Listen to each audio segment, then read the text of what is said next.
Hi, everybody, and welcome to 21 Next. And we have a special edition of 21 Next today because we're breaking down an exclusive interview with Jeremy Paulie, the man who made national headlines for his role in what federal prosecutors called a multi-state ring of buying and selling stolen body parts.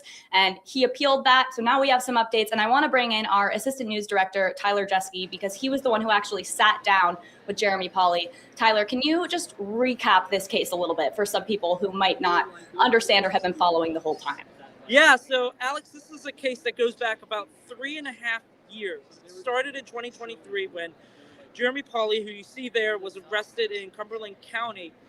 Prosecutors say he had buckets of human remains that were eventually found to have been stolen from Arkansas and from Harvard Medical School.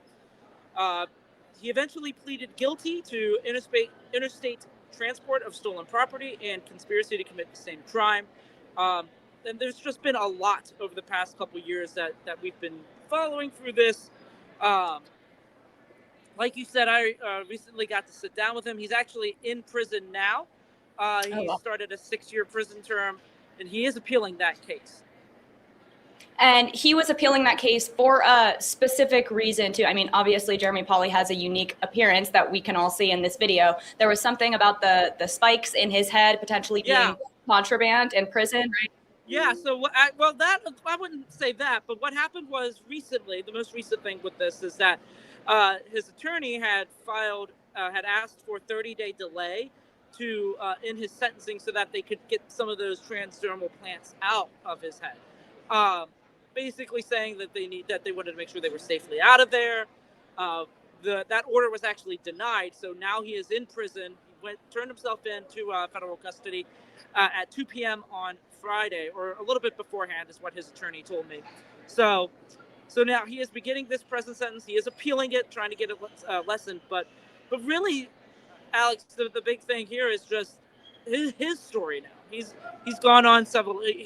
I was one of the first ones that he spoke to about this case. You see him there. We spoke over Zoom a couple of days ago, and I think what a lot of people probably will surprise a lot of people is how well spoken he is.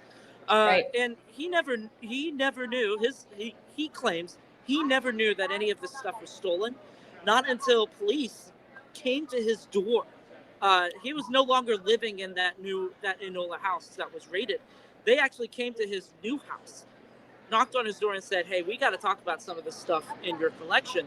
And that's really where all of this kind of spiraled out of control for him. He had been following along. It's not illegal to own body parts. It's not illegal to have a skull or something like that.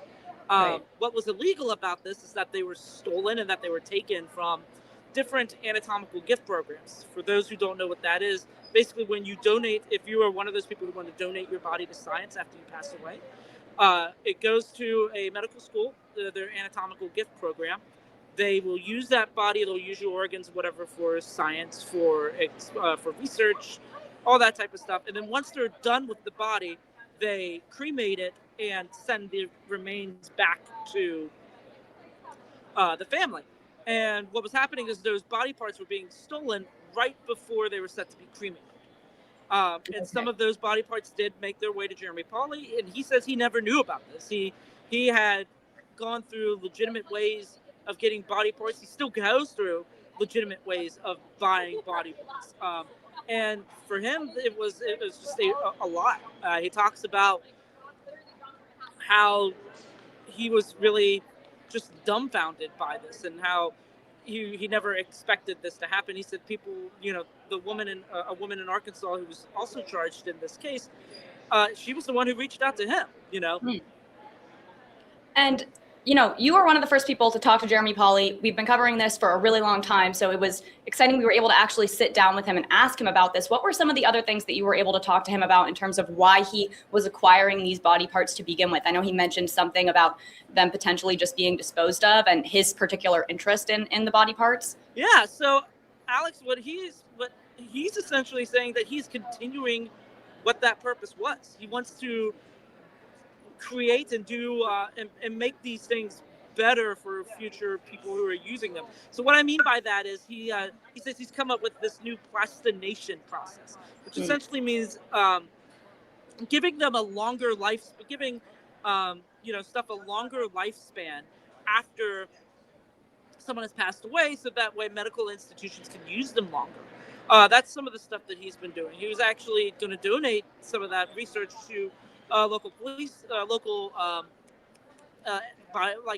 biology schools and stuff like that. That was that's what he says he was using them for. He also has a museum. He and his fiance Sophie, who you guys see there in the video, they run a shop. They run a curiosities shop out in Honesdale, which is in Wayne County. It's near the New York border, and they talk about preservation. They talking about how they want to, express how our relationship with death has changed, and that what we look at maybe in today's day and age isn't how it's always been viewed, and they want to respect that. They really focus on that. One of the things, Alex, that really caught my attention of this is in the interview he told me that they find ways to help families who are grieving free of charge. So he tells me this one story about how a woman came up to him.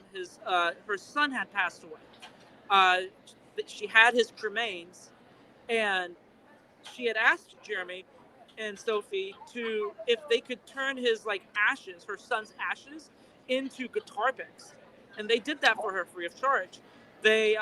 Sophie told me another story about how they had a woman come up to them and they made a pendant out of her, I think the remains of her stillborn. So that way this woman could always have her daughter with her, even though she never really got a chance to fully meet her. So helping these families find ways to grieve and work through their grief is one of the things that they've really worked on. Wow, that's super interesting, especially because it's such a nuanced way to talk about death and to talk about grief. And, one of the other things that we've been focusing on this whole time, like you just mentioned too, was the Oddities shop. Are they still going to be running that? Is Sophie, his fiance, still going to be running that while he's in prison? Exactly. Yeah. They said she's going to continue it. They're still planning to keep it open. We have the link to their website actually on our website and a couple of the stories that we've done.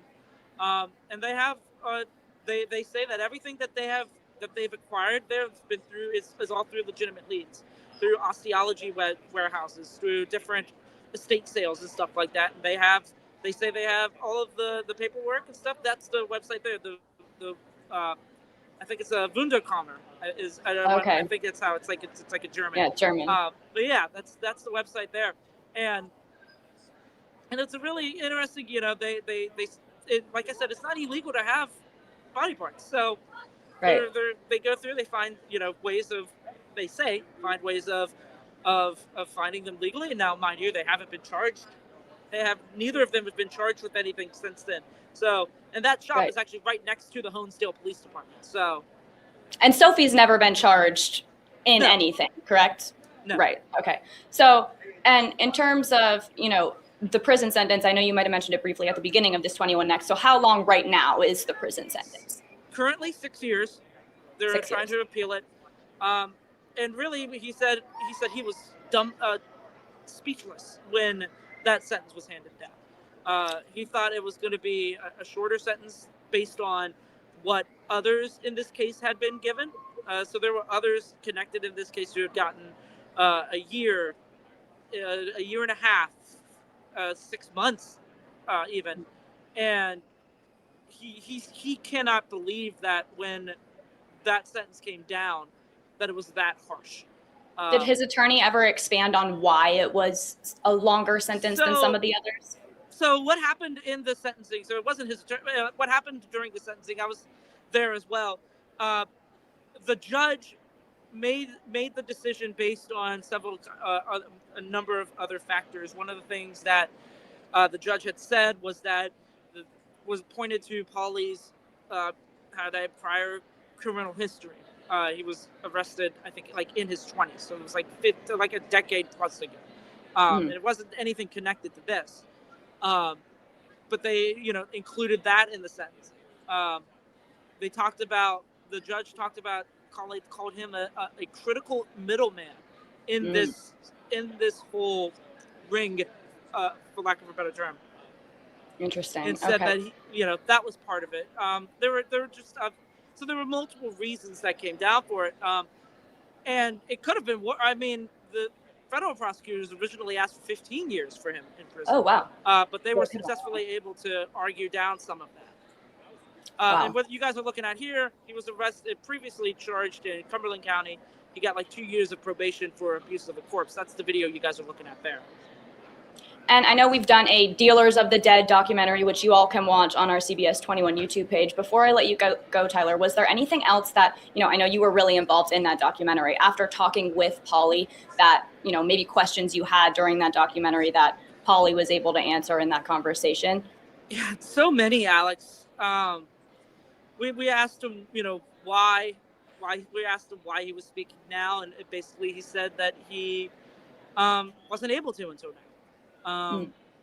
He wasn't able to send a message directly to any of the victims you saw there, but he did talk about the impact statements, and basically he said that he felt bad for these people. He doesn't deny that a crime happened, and I want to make that very clear. He doesn't deny that something happened here. What he's against is this long sentence, and he understands that. He says that he feels sympathy for those who were affected by this. He feels, definitely has no ill will towards them whatsoever. So he's very much, again, he doesn't deny anything. He's very well spoken. Right. And he just claims he never knew those body parts were stolen. Did not know they were stolen. Exactly. Right. Wow. So it'll be really interesting to see what comes out about this appeal, or if it's, anything changes in terms of the sentencing. Is there anything else that you want people to know before we let you go back to the farm show, Tyler? I would say just really the full interview is about 45 minutes. There's a lot in there. Wow. I think, that goes into, he expressed, disappointment with our coverage, which is fair. I understand why someone would be angry with that. We talked about that. The full thing is on our website. I would say, or here on YouTube, and I would recommend anyone who's watching this. I would definitely go over there and watch that. I think he has a side of the story, talks about the Oddities community way more as well. It's a really, really interesting interview. Well, if you all want to go watch that, that's on our CBS 21 YouTube page. And so is our Dealers of the Dead documentary, where you can kind of see the initial case and what we did a couple years ago in order to kind of piece all of those things together. And then the whole interview is on there as well. And a little bit of Tyler's interview will be running as well on CBS 21 later this evening. So be sure to tune in. Tyler, thank you so much for expanding on your conversation and for speaking to Jeremy Paulie and getting that information out to all of us. And for all of you watching, I hope you have a wonderful day, and we will see you next time on 21 Next. Thanks, Alex.